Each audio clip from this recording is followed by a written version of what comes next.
Hallo Freunde des gepflegten Ladespaßes und herzlich willkommen bei Speicher elektrisiert, deinem Kanal rund um den Škoda Enyaq. Mein Name ist Matthias und in diesem Video sprechen wir über die Reaktion von Škoda auf das Problem mit dem Travel Assist, über das wir letzte Woche in diesem Video da oben gesprochen haben. Auf geht's! Kurz vorab, wenn euch meine Stimme etwas merkwürdig vorkommt und ich vielleicht auch noch ein bisschen blass aussehe, das ist den Auswirkungen der Grippe geschuldet, die mich direkt nach der Veröffentlichung meines letzten Videos am Samstag erwischt hat. Jetzt haben wir Donnerstagabend und ich bin einigermaßen wieder auf dem Damm, aber noch nicht ganz wieder da. Das ist übrigens auch der Grund, warum ich auf all eure E-Mails und auf die Kommentare so gut wie gar nicht habe reagieren können. Ich habe einfach flach gelegen. Tut mir leid, ist sonst nicht meine Art, kennt ihr sonst so nicht von mir. Das Video, das eigentlich eine Verbrauchsfahrt im Winter sein sollte und dann zu einem Video über den ausfallenden Travel Assist wurde, hat bei mir auf dem Kanal echt hohe Wellen geschlagen. Über 300 Kommentare in den ersten paar Tagen, das hat so bei mir noch nie unter einem Video gegeben. Beim 100. Kommentar, mein Enyaq hat das Problem auch, habe ich aufgehört weiterzuzählen. Dazu kamen diverse andere Škoda-Marken, aber auch Fahrer von Volkswagen ID.3s, 4s und 5 haben sich dazu gemeldet. Das Problem ist also fast schon flächendeckend. Was auch sehr deutlich rauskam, war, dass das Problem vor allem stärker wurde mit dem Update auf die Software ME 3.0. Viele haben berichtet, dass sie vorher weniger Ausfälle hatten und dass die Ausfälle mit der ME 3.0 zugenommen haben. Auch bei mir ist das ja das erste Mal mit der ME 3.0 passiert. Diverse von euch haben auch dieses wunderschöne Angebot von Škoda erhalten mit der Deaktivierung des Travel Assists und dieser tollen Vereinbarung, wie wir sie bei Nextmove gesehen haben. Nextmove hatte ja bereits am Freitag, also einen Tag vor mir, darüber berichtet, über diese massiven Travel Assist Probleme und haben ja da auch diese seltsame Vereinbarung gezeigt. Und das ist kein Einzelfall. Diese Vereinbarung haben wirklich diverse Leute von euch bekommen und ich hoffe, ihr habt sie nicht unterzeichnet. Falls doch, habe ich aber nachher immer noch eine gute Botschaft für euch. Nochmal kurz zu Nextmove und Stefan. Stefan hatte darüber berichtet und der hat natürlich noch eine ganz andere Reichweite. Und dort haben Leute Ähnliches geschrieben. Ich stand mit Stefan im Austausch. Er hat mir auch ein paar Infos gegeben, was bei ihm so reingekommen ist, bei den E-Mails, in den Kommentaren. Und das deckt sich halt wirklich 1:1 mit dem, was ihr geschrieben habt. Und da wird es natürlich Zeit, dass hier irgendetwas passiert. Škoda hat sich ziemlich schnell bei mir gemeldet, eigentlich schon an dem Wochenende, wo ich das Video veröffentlicht hatte, aber ich lag mit über 39 Grad Fieber im Bett und konnte nur sehr schlecht reagieren. Dann haben sie sich gleich am Dienstag wieder gemeldet, dem 31., also diese Woche, haben mir auch schon gesagt, dass sie eine Lösung haben und dass sie ein Statement vorbereitet haben, mit dem sie dann entsprechend die ganze Vorgehensweise kommunizieren. Das Statement habe ich auch von ihnen zugeschickt bekommen. Ich blende euch das einfach mal hier ein und der Einfachheit halber lese ich euch das jetzt einfach gerade mal vor. In einigen Škoda-Fahrzeugen kann der Travel Assist eine Fehlermeldung anzeigen und ein akustisches Warnsignal ausgeben. Sagt bloß. Škoda Auto hat nach entsprechender Kundenrückmeldung eine Auswertung der aktuellen Situation vorgenommen und trifft technische Maßnahmen, um Abhilfe zu schaffen. Das ist schon mal gut, sofern es nicht die Deaktivierung ist, richtig? Ist sie aber auch nicht. Die Maßnahmen umfassen die Überprüfung und falls nötig ein Update der aktuellen Softwareversion sowie gegebenenfalls den Austausch des Lenkrades inklusive der entsprechenden Sensorik. Kunden, deren Fahrzeug von dieser Fehlermeldung betroffen ist, können sich an ihren Servicepartner wenden und erhalten dort eine genaue Diagnose.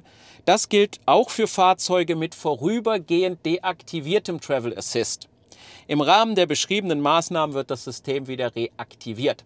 Also für alle die, die jetzt aus welchen Gründen auch immer diese Vereinbarung unterschrieben haben, macht euch keine Sorgen mehr, das spielt keine Rolle. Ihr seid trotzdem Teil der jetzt stattfindenden Maßnahmen. Ich habe noch eine Botschaft für euch, denn ich habe noch mehr Antworten bekommen und kann euch dementsprechend auch gleich noch mehr mit auf den Weg geben an dieser Stelle. Fangen wir einfach mal ganz vorne an. Welche Enyaq oder welche Fahrzeuge sind denn jetzt überhaupt für diese Maßnahme qualifiziert? Alle, die den Travel Assist haben. Es gibt dafür auch bereits in Erwin, diesem Online-Tool für die Werkstätten, eine entsprechend hinterlegte Maßnahme. Das heißt, eure Händler, Werkstätten, Garagisten sollten Bescheid wissen und falls nicht, dann finden sie es im System. Was wird genau gemacht? Zunächst wird eine Diagnose gemacht, ob der Fehler bei eurem Auto vorhanden ist und dann wird das Lenkrad getauscht. Das haben wir schon öfter gehört, ich weiß, allerdings der Unterschied ist, dass es tatsächlich ein komplett neues Lenkrad gibt. Also nicht ein neues Lenkrad in euer Auto, sondern eine neue Version des Lenkrads kommt neu in euer Auto. Das deckt sich auch ziemlich mit ein paar Kommentaren von Leuten, die einen ganz neuen Enyaq haben und das Problem nicht kennen und Leuten, deren Lenkrad im Dezember letzten Jahres getauscht wurde. Die haben das Problem nämlich auch nicht mehr. Es gibt also ein komplett überholtes Lenkrad hinsichtlich Software und Hardware und das wird bei euch eingebaut. Škoda hat das intensiv getestet und ist davon überzeugt, dass mit diesem Lenkrad das Problem behoben ist. Notwendig dazu ist eben einmal ein Besuch, ein Termin in eurer Werkstatt und vorab die Diagnose. Im Anschluss kann der Händler, die Werkstatt, das Lenkrad bestellen und die Maßnahme durchführen. Natürlich läuft die Maßnahme, wenn das bei euch so der Fall ist, free of charge, also auf Garantie. Aber was anderes habt ihr hier wahrscheinlich auch nicht erwartet. Meiner persönlichen Einschätzung nach wird diese Maßnahme diesmal auch funktionieren, weil halt nicht einfach das gleiche Lenkrad mit der gleichen Hardware- und Softwareproblematik eingebaut wurde wie vorher, sondern weil es ein neues Lenkrad gibt. Gleichzeitig sagt uns das aber auch, dass das das Problem mit dem Lenkrad ist und war, nämlich mit der Handerkennung am Lenkrad und den im Lenkrad dafür verbauten kapazitiven Sensoren, die hier einfach fehlerbehaftet sind. Was dafür eben auch spricht, habe ich vorhin schon gesagt, dass ganz neue Enyaqs das Problem nicht haben und dass jemand geschrieben hatte, ich habe mein Lenkrad im Dezember getauscht bekommen. Da gab es nämlich schon das neue Lenkrad und bei mir ist auch alles gut.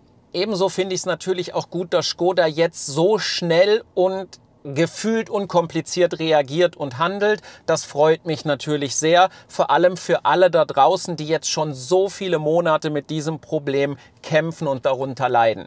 Darum hoffe ich wirklich sehr, dass diese Maßnahme funktioniert. Aber eben, ich bleibe da optimistisch. Für mich wäre das Happy End einer sehr langen Durststrecke von vielen, vielen Škoda-Fahrern und es würde mich echt freuen, wenn ich demnächst von euch lesen würde, hey, Maßnahme wurde unkompliziert durchgeführt, es hat funktioniert, der Travel Assist ist wieder voll nutzbar. Zwei Dinge sind mir an dieser Stelle noch ziemlich wichtig. Das erste, das betrifft die Lösung von Škoda. Da das eine technisch aufwendige Lösung ist, die sicher durch diverse Zertifizierungen und Freigaben durch musste, haben sie die sicherlich nicht erst, seitdem Stefan von Nextmove und ich das Video veröffentlicht haben, innerhalb von einer Woche aus dem Boden gestampft. Meiner Einschätzung nach arbeiten die da schon seit Monaten mindestens dran. Und ich sage es jetzt mal, wie es wahrscheinlich wirklich ist. Es ist einfach Zufall, dass die Videos von uns beiden mit der Veröffentlichung der Lösung zusammenfallen. Die Lösung hätte es so oder so gegeben. Was die beiden Videos wahrscheinlich bewirkt haben, ist, dass die Kommunikation zu dieser Lösung deutlich beschleunigt wurde und jetzt natürlich auch bei Stefan auf seinem Kanal und bei mir öffentlich publiziert wird.